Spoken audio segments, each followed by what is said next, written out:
Radhe Radhe everyone. जय श्री कृष्णा, श्री शिवाय नमस्तुभ्यम। तो दोस्तों, आज हम लोग इस वीडियो में जानेंगे कि ठंड के मौसम में हमें भगवान की पूजा पाठ कैसे करनी है और शाम के टाइम हमें क्या स्नान करना ज़रूरी है या कब वस्त्र बदलना ज़रूरी है या फिर हम ऐसे ही हाथ मुँह धो के और मतलब भगवान की सेवा पूजा कर सकते हैं।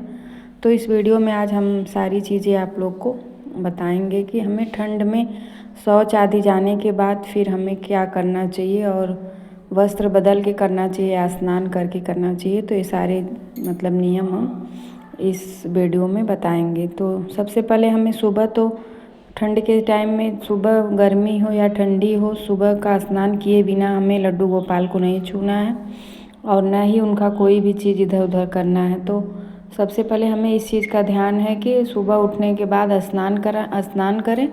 इसके बाद ही हमें अपने ठाकुर जी को जगाना है और ये नहीं कि हाथ पैर धुल के कपड़े बदल लिए तो भगवान को जगा दिए, ऐसा नहीं करना है।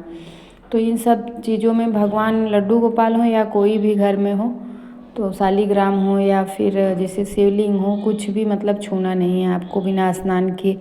और मंदिर में प्रवेश भी यदि न हो तो बहुत ही अच्छा है। तो सुबह उठने के बाद हमें यदि हम शौच जा रहे हैं, बाथरूम लैट्रिन जा रहे हैं या न भी जाए तो स्नान करके ही पूजा में बैठे, बिना स्नान किए मतलब पूजा में नहीं बैठना। बहुत से लोग का होता है कि ठंड बहुत ज़्यादा है तो हाथ पैर पानी से धुल के हम अपने ठाकुर जी को जगा लें, ऐसा कभी भी मत करिएगा। ऐसा करने से हमको बहुत ही पाप लगता है, ऐसा कभी भी नहीं करना चाहिए। तो सबसे पहले हमें स्नान कर लेना है, इसके बाद भगवान की। तो दोस्तों, इस वीडियो में बस यही मेरा खास उद्देश्य है कि बहुत से लोग पूछते हैं कि ठंड में मतलब यदि हम कपड़े बदल के ऐसे कर दे, पूजा कर दे, ये सब बहुत ही गलत चीज़ है। और शाम के टाइम भी, इसके बाद सबसे पहले सुबह में जब पूजा हो जा रहा है तो एक बार आपकी पूजा हो जा रही है। शाम की जब दिया बत्ती करते हैं तो उसमें क्या हम मतलब नहा के करें या फिर जैसे शाम को यदि आप शौच नहीं गए हैं, बाथरूम जैसे पेशाब नहीं किए हैं, ये सारी चीज़ें नहीं किए हैं, तो आप मतलब सिर्फ हाथ गोड़ धो के वस्त्र बदल के भी पूजा कर सकते हैं। यदि आप शौच गए हैं तो आपको स्नान करना गर्म पानी से ही, लेकिन स्नान करके ही भगवान की सेवा पूजा करें। तो सबसे पहले यदि वृद्ध मतलब बहुत ज़्यादा उम्र के आदमी हो गए हैं, बुढ़े हो गए हैं, तो उनको वो ये सब नियम ना करें। घर में यदि कोई हो तो उनसे करवा लें, क्योंकि ठंड में बहुत ज़्यादा दिक्कत हो जाती है बूढ़े व्यक्ति को जो।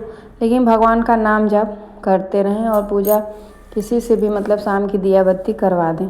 यदि आप थोड़ा सा भी मतलब उम्र में छोटे हैं तो आप ऐसा करिए कि यदि आप शौच जा रहे हैं तो कपड़ा ज़रूर से स्नान करें और कपड़ा चेंज करके, जैसे ठंडी का टाइम है, शाल ओढ़े हैं तो उस शाल को ऐसे शुद्ध से ही निकाल के इसके बाद ही आप शौच करने जाएं, तो वो आपका सब बराबर शुद्ध रहेगा। और उसी को ओढ़ के यदि हम शौच चले जा रहे हैं तो उसको बिना धोए हमें उसको फिर दोबारा नहीं ओढ़ना चाहिए। भगवान के घर में ये सारी चीज़ें थोड़ा सा हमको ध्यान देना चाहिए ठंड के समय में। यदि आप मतलब शाम के टाइम यही रहे कि वो कपड़ा अलग से रखिए आपकी, मतलब हम शाम को ये दिया बत्ती करेंगे तो उसको धुल के दिया बत्ती करने के बाद उसको चेंज करके रख दें और फिर उसी हिसाब से अपना जो पहले वाला वस्त्र है उसको पहन लें। यदि शौच गए तो आपको नहाना ही चाहिए। और शौच यदि शौच जा रहे हैं तो अपना जो मतलब पहने हैं वस्त्र, उन्हीं ज़्यादा कपड़ा पहने तो निकाल के जाएं। हो सके तो एक या दो कपड़ा पहन के ही शौच करने जाएं, जो कि ठंडी में धुलना भी ना पड़े और स्वच्छ का स्वच्छ भी रहे। और उसको पहन के यदि किए हैं तो कभी भी पहन के भगवान की पूजा नहीं करनी चाहिए। इससे हमें देखिए बहुत से मतलब जितने भी हमारे प्रवचन लोग देते हैं, पंडित जी लोग, सब लोग यही बोलते हैं कि स्नान करके ही हमको दिया बत्ती करना है शौच के बाद। लेकिन तो हम लोग के यहाँ देखते हैं गांव देश में सब लोग वैसे ही चले जाते हैं, ये बिल्कुल भी गलत बात है। तो ये सारी चीज़ों का हमें जो नियम शुरू से बना आया है भगवान की सेवा का, वैसे ही करना है। ये नहीं कि मनमानी आचरण करें, जैसे मन का वैसे भगवान को जगा दें फिर अपना, वो सब चीज़ें कभी भी नहीं करना है। यदि घर में लड्डू गोपाल हैं तो सबसे पहले स्नान करिए, उनको अच्छे से उनका पहला भोग लगाइए, फिर इसके बाद उनको फिर दूसरा भोग लगाइए। खाना पीना जो भी बना रहे हैं सात्विक, उनको वो सारी चीज़ें हमको भोग में लगाना है। तो यहाँ पे सुबह की पूजा मेरी हो गई है। यदि घर में छोटी सी भी पूजा करें तो मतलब डेली की पूजा में भी हमें छोटा हवन ज़रूर करना चाहिए। इससे घर में सुख संपदा मतलब शांति बनी रहती है।